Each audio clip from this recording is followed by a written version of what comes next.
ప్రాజాపత్య యాగము అనే దాంట్లో ప్రధానమైన విషయం ఏమిటంటే తనది అనుకున్న ప్రతిదానిని నాది కాదు అని ఎవరికో ఒకరికి దానం చేసేసేయటం. ఎవరికో ఒకరికి అంటే వస్తువు అయితే మనుషులకు ఇస్తారు.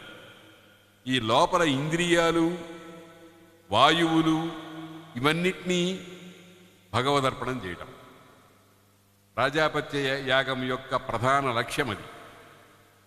ఆ ప్రాజాపత్య యాగంలో అంటే ఇప్పుడు మనం చూడండి, సన్యాసాశ్రమం తీసుకునేటువంటి వాళ్ళు ఈ పని చేస్తారు. అంతవరకు ఉండేటువంటి తన పేరు, తన తల్లిదండ్రులు, తన వస్తువులు, వాహనాలు అన్నీ కూడా తద్దినం పెట్టేస్తారు. తన దేహానికి కూడా తద్దినం పెట్టేస్తారు సన్యాసం. అంటే నాకు ఈ పూర్వ దేహంతో ఏమీ సంబంధం లేదు అని ఆ రకంగా చేసేటువంటి ఒకానొక యాగాన్ని ప్రాజాపత్య యాగము అని అంటారు.